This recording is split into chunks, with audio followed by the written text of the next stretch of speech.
Hi everyone, welcome to episode 4 of Cruise of the Week. My name's James and today I'm joined by one of my colleagues, Jason, one of our cruise connoisseurs. Hi Jace. Hi James, you okay? Yeah, and today we're going to talk about Explora Journeys. We are. Good, and we'll come back to that in a second. But first, let's just recap on where we are in the luxury and ultra luxury market. Every single one of our cruise line partners has either got new ships or has spent a fortune refurbing their existing ships. But there is one standout in our marketplace, which is Explora Journeys, who are going to grow from one ship to 6 ships with an investment in the billions of euros. It looks absolutely fantastic. I was on board last year, but Jason was on board last week. So let's have a little chat. Yes. Where did you go on Explora Journeys? So we sailed from Bridgetown through to Miami, an 8-day, 7-night sailing. We had some trips through the Caribbean on the way, St. Kitts, St. Pierre. We did MSC's Owen Island, which is part of the Explora Journeys company. So that was Ocean Cay, and ended up in Miami, which was absolutely fantastic. Great, and who were you sailing with? So I sailed with my partner Charlotte, and then we had other cruise connoisseur, which is Catherine, on board, as well as her friend Louise. Fantastic, mate. And what was the highlight of the experience for you? So the highlight for me was actually the days at sea, which I really enjoyed. The whole experience with Explora Journeys is to find your ocean state of mind. For me, that was sitting in the whirlpools up on deck 11 on the second evening as we sailed away, and the same on our sea day, day 3 as well. Absolutely fantastic experience, just watching the world go by. And for me, Explora Journeys, they've not only invested in the ships, which we can talk about in a second, but you know, some of the food and the culinary venues, you know, that they're absolutely amazing. The marketplace, for example, what is it, 70 meters of counter space, and you can get anything from food from around the world. Exactly, lobster, you know, fresh sushi being made, all sorts of stuff. What did you think of that place? I thought the marketplace was absolutely fantastic. I think my favourite dining venue on board was Fil Rouge. Great. And Marble & Co.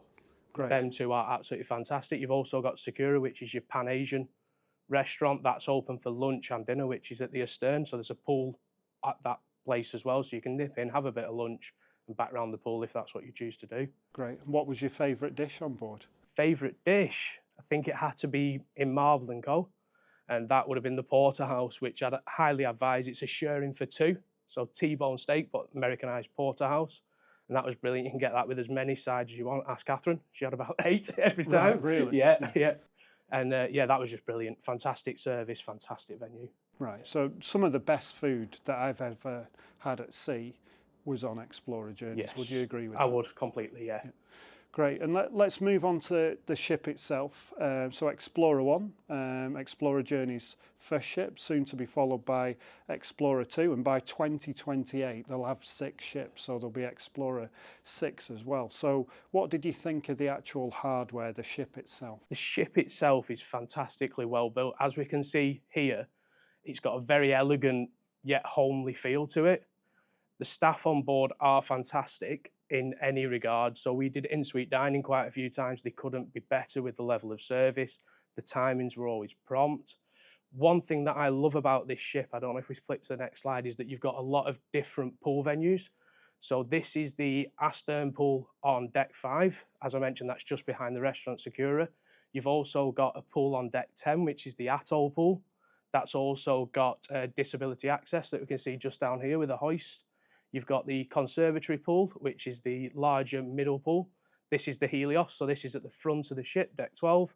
And you've got the Conservatory Pool, which when you're in colder climates has the roof that closes, so you can still enjoy that pool time if you're in a colder climate sailing. Great. So yeah, Explora Journeys, I think we've both really enjoyed our experience on board. Great. And then you've got MSC's Private Island as well. Yeah, have as well, yeah. So Ocean Cay, this was our second to last day. And coming into the port, we just couldn't believe the colours of the water. It was absolutely incredible. The ship itself docks pretty much on the beach. It is an absolutely fantastic venue. It's made for 7,000 guests, so for the busier of the MSC ships, and only 1 ship docks a day. So here we are. This is Ocean Cay here. So this is your arrival, and you dock in down this way. but it's made for 7,000 guests, and obviously with Explora, the maximum capacity is 922.